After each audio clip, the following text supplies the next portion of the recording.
Well, what's up, guys? Brady Burks here at Pheasant Run Ranch. Hay season 2020 starts today. Here we go. Moment of truth.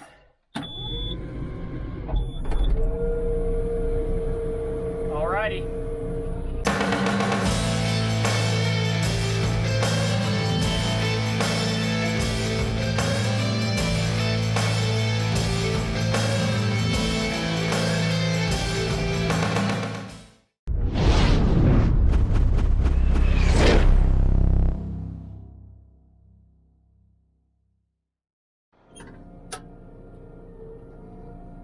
Okay, well, we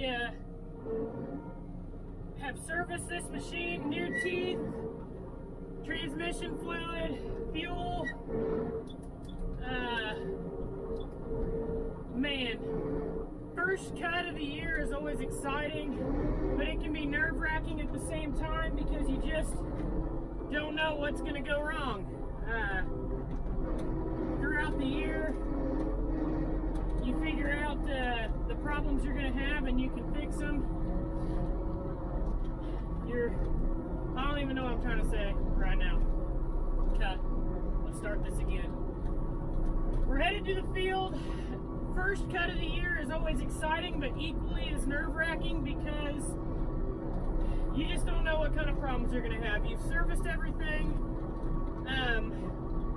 but things just happen.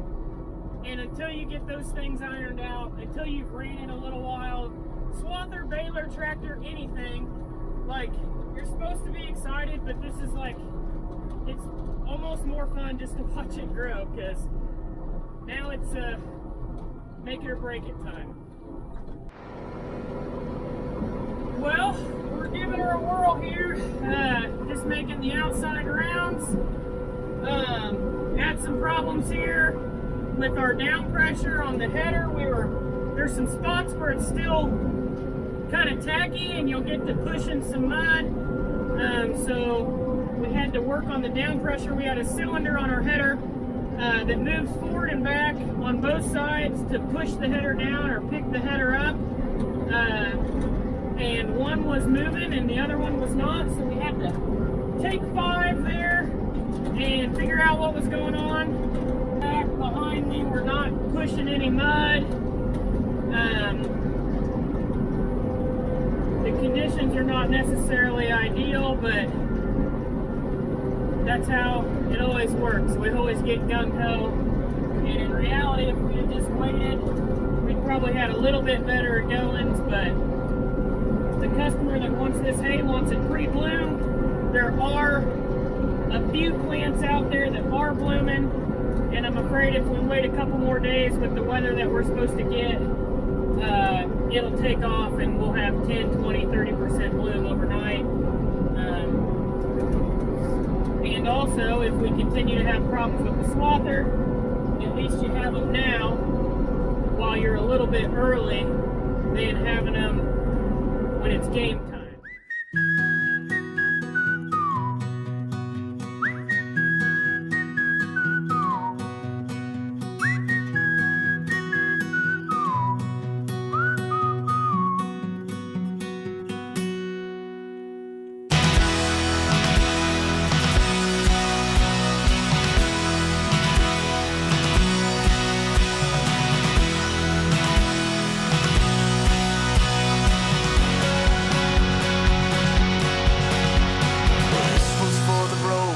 The lame, the weak, too afraid to start the dreams that only came to pass them by. Here's to the broken man who stood and watched when he heard you can't, 'cause it shows me that faith is more than sight.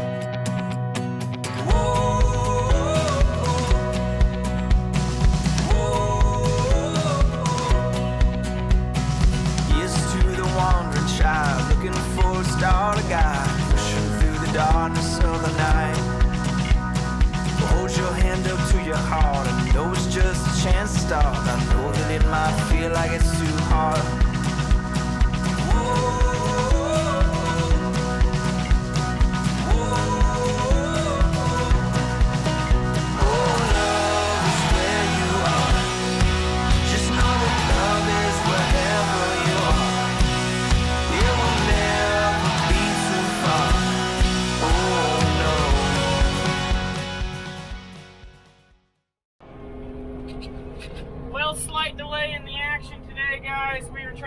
this swather up and running.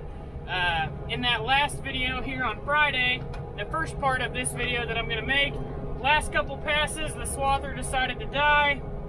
There was a whole bunch of crap and water in the water separator, and the fuel filter is jacked, so we don't know if we, just some junk broke off inside the fuel tank or what, but it's Sunday, so everything's closed. We went and got new filters, some Howes diesel treatment, everything. We cleaned out that water separator, added some Howes diesel treatment, changed fuel filters, and then we also had to get a new bleeder valve, drain plug, whatever you want to call it, because I broke the head off the nut. I also lost my fuel cap in the conundrum, so we got a new fuel cap, new bleeder valve, all the stuff. So far, knock on wood, it is running today. We're gonna get it in some hay. We're gonna hopefully get done, or pretty close to being done, with first cut. Hopefully. I got a riding buddy today. We'll see how long she rides, because the AC's not working in here. Need a shot of Freon. So everything's fan motor, everything's blowing air, just not cold air. So all the things we do to put food on your table. Coming up on pretty much my favorite view of the ranch, favorite spot. You can see pretty much the whole ranch, most of the ranch. Got some cows grazing out there, doing well. We worked some cows the other day. We had that video where we brought them in when we worked them. We banded some bulls to make them steers, gave them their vaccinations, kicked them right back out. We get this alfalfa down and baled up. We'll be going to pick up the bull and turn them out to their more summer range. But you can see my house down there in the bottom, the lodge up on the hill. Just a beautiful spot. Beautiful spot. I love it up here. You can see it all. Look at the calves, just enjoying the wind, getting some air. It's a little sticky today. Look at the calves. How you doing? Oh, buddy. They are looking good out here. Lots of legumes, lots of alfalfa, lots of good grass out there. They're doing good.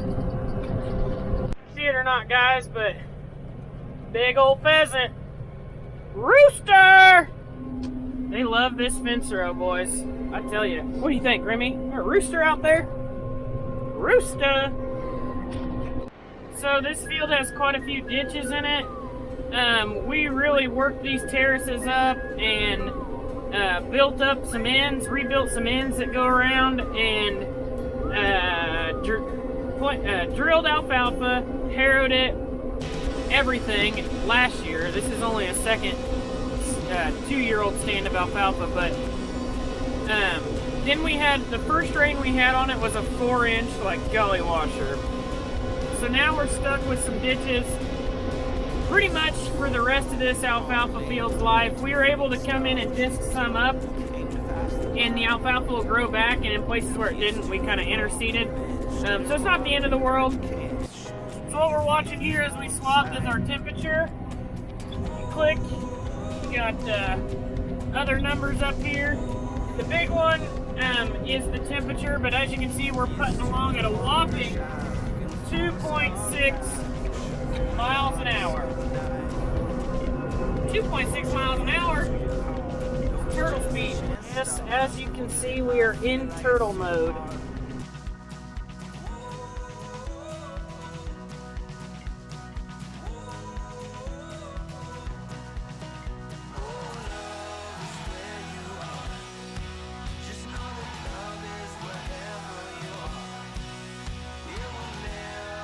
So I really like watching everyone's farming vlogs.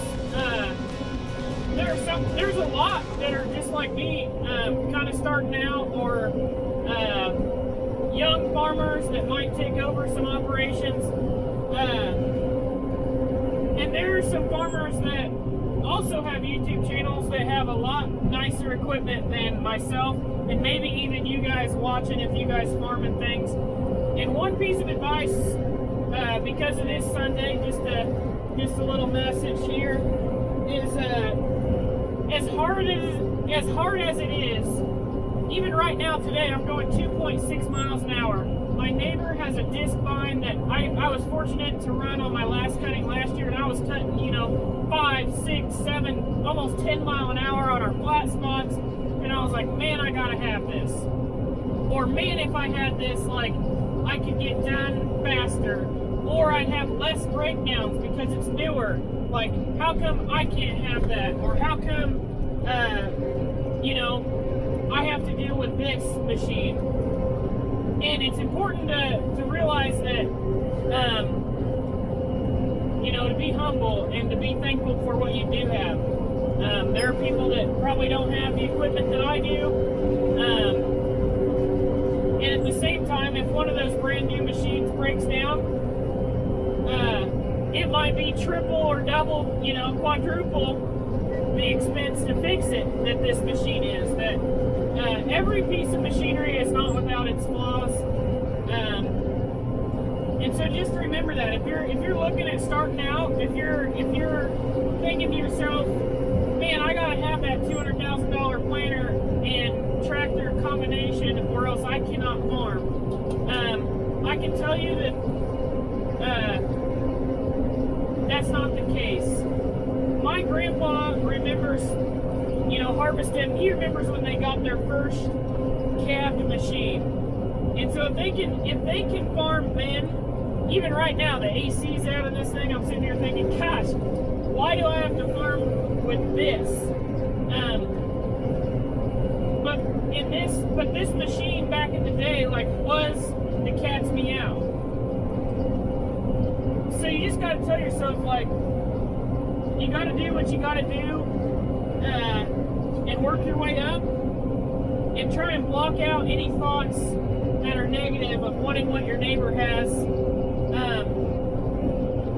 because I've seen some pretty impressive crops from old machinery. It's just a matter of getting it in the ground and getting it out of the ground. So there's your Sunday message. Find the joy and happiness in what you've got, because I can guarantee somebody below you, next to you, beside you, might wish they had your situation, might wish they had what you had. And on the days where that nice equipment breaks down, that person might wish they had something that was cheaper to work on. So there you go.